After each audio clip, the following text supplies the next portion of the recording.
ಶಿವಸ್ಕಂದವರ್ಮ. ಇಲ್ಲಿ ನಿಂತರೆ ನಾನು ಕದಂಬರ ರಾಜ ಮಯೂರವರ್ಮ.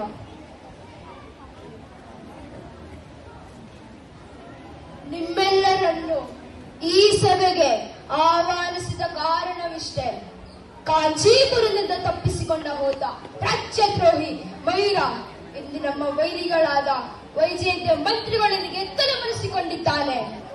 ಅವನು ಎಲ್ಲೇ ಇದ್ದರೂ ಹೇಳಸರಿಲ್ಲದಂತೆ ಮಾಡಿರಿ. ರಾಜ ಶಿವಸ್ಕಂದವರ್ಮ, ನಾವು ಕದಂಬರು ಕನ್ನಡ ತಾಯ ಮಡಿಲಲ್ಲಿ ಬೆಳೆದ ಮಕ್ಕಳು. ಕನ್ನಡಿಗರ ಧರ್ಮ, ಕನ್ನಡಿಗರ ನೀತಿ, ಕನ್ನಡಿಗರ ಸಂಸ್ಕೃತಿ ನಮ್ಮ ರಕ್ತದ ನಾಡಿಗಳಲ್ಲಿ ಹರಿದಾಡುತ್ತಿದೆ. ದುಷ್ಟನೇ ಆಗಿರಲಿ, ದ್ರೋಹಿಯೇ ಆಗಿರಲಿ, ಅವನೆಂದಾಗಿ ಅಕೃತಿಗಳನ್ನೇ ಮಾಡಿರಲಿ, ಅಸಹಾಯಕರಾದವರಿಗೆ ಕರುಣೆ ತೋರಿಸುವುದು ನಮ್ಮ ಹುಟ್ಟುಗುಣ. ರಾಜ್ಯವನ್ನು ಹೇಗೆ ಪಡೆಯಬೇಕು ಎಂದು ನಮಗೆ ತಿಳಿದಿದೆ. ಜ್ಞಾಪಕದಲ್ಲಿ ಇಟ್ಟುಕೊಳ್ಳಿ.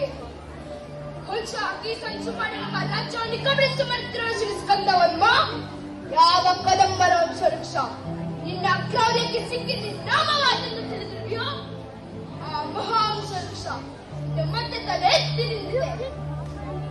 ಪಲ್ಲವರ ಸೊಲ್ಲಡಗಿಸಿ ನಮ್ಮ ನೆಲದಿಂದ ಬಡಿದೋಡಿಸಿ ವೈಜಯಂತಿ ರಕ್ತ ಸಿಂಹಾಸನದ ಮೇಲೆ ಕನ್ನಡ ರಾಜ ಲಕ್ಷ್ಮಣ ಮರುಪ್ರತಿಷ್ಠಾಪಿಸುವ ಮೂಲಕ ಹತ್ತಿರವಾಗುತ್ತಿದೆ.